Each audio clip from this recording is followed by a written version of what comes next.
masuk pada PNM, saya akan masuk menarik pertumbuhan pendapatan kereta api 2001-2002 itu 48% dan kenaikan laba bersihnya sama 49%. Tapi 2002-2003 pertumbuhan pendapatan 21%, sementara laba bersihnya hanya naik 11%. Pertanyaannya why, Pak? Ya, apakah karena menanggung kerugian kereta cepat Jakarta-Bandung? Kalau ya, berapa gede sih kerugiannya? Berapa sekarang jumlah penumpangnya atau pendapatannya per hari? Apakah sudah sesuai dengan target? Dulu itu targetnya sekitar 60-70 ribu penumpang per hari pada harga 400 ribu. Sekarang harganya masih di 200-250 ribu dan saya yakin jumlah penumpangnya pada kondisi normal belum mencapai angka target. Ini jadi perhatian, Pak, karena ini akan membebani kereta api terus-menerus. Yang juga menarik adalah liabilities-nya naik drastis dari 39 triliun pada 2021 menjadi 56,5 triliun 2024. Dan perusahaan yang tadinya sehat, langsing, seksi, sekarang share-nya sudah di atas 1, Pak. 1,3 kali. Nah, KCI ini tadi butuh PNM untuk membeli transit baru untuk KRL. Bapak mengasumsikan pertumbuhan 6%. Does it make sense, Pak? Apakah tidak memperhitungkan konversi dari pengguna kendaraan pribadi menuju ke kereta api? Kalau ya, bahwa pertumbuhannya jauh di atas 6%, maka akan keteteran lagi di tahun-tahun berikutnya. Rasanya analisa ini harus lebih tajam, Pak, karena asumsi ini mendasarkan pada kondisi saat ini, dan ini menjadi dasar perhitungan alat angkut Bapak. Di mana alat angkutnya dalam perhitungan Bapak kalau tanpa PMN ini 133% pada kondisi normal 2027, sedangkan kalau dengan PMN hanya di 85% okupansi. Nah, ini dihitung ulang, Pak. Kemudian dari data yang Bapak sampaikan, Bapak kemudian order ke Inka. Saya coba plejetin jadwalnya. Berarti dari Inka ada 12 transit di semester 2025, 4 transit 2026, dan 8 transit 2027. Ini sebagian menggunakan PMN, sebagian menggunakan ekuitas sendiri. Nah, pertanyaan saya, apa benar Inka mampu? Ya, dari laporan Bapak ada outstanding kontrak Inka senilai 10 triliun untuk 612 kereta api eksekutif dan ekonomi, 16 transit KRL, dan 2.000 gerbong kereta barang. Ya, kalau melihat tadi dengan tumbuh saja 6%, maka keteteran sekali, Pak, dengan pemenuhan 12, 4, dan 8 secara berturut-turut 2025, 26, dan 27. Kalau Inka-nya meleset, akan jadi satu masalah besar.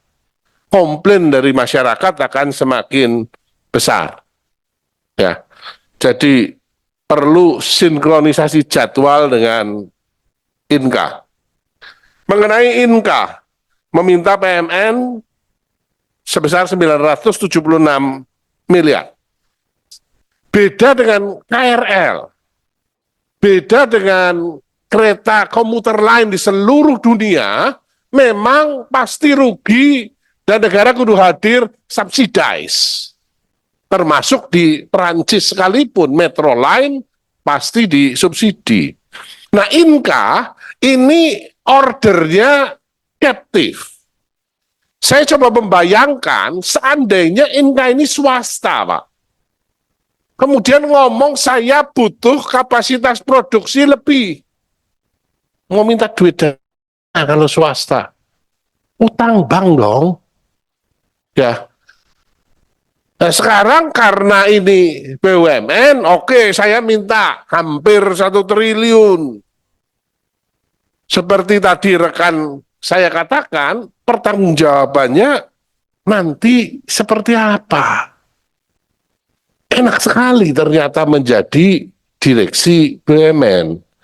Di banyak BUMN lain kemarin yang minta BUMN, juga saya perlu membikin pabrik baru, maka saya minta BUMN. Waduh, kok enak sekali ya. Sebenarnya kan ada, Pak, sumber dana lain, depresiasi, Pak. Selama ini kemana dana kas itu? Ya.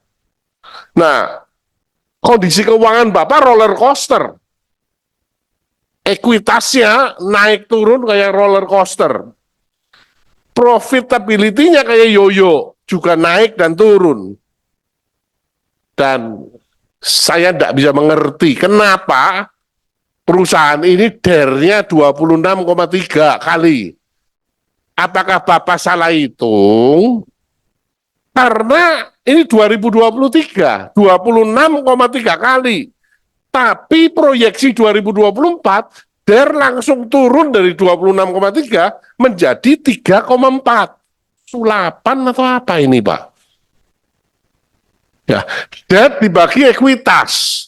Turun drastis berarti utangnya langsung turun drastis atau ekuitasnya langsung naik drastis. Apa ada yang salah di sini?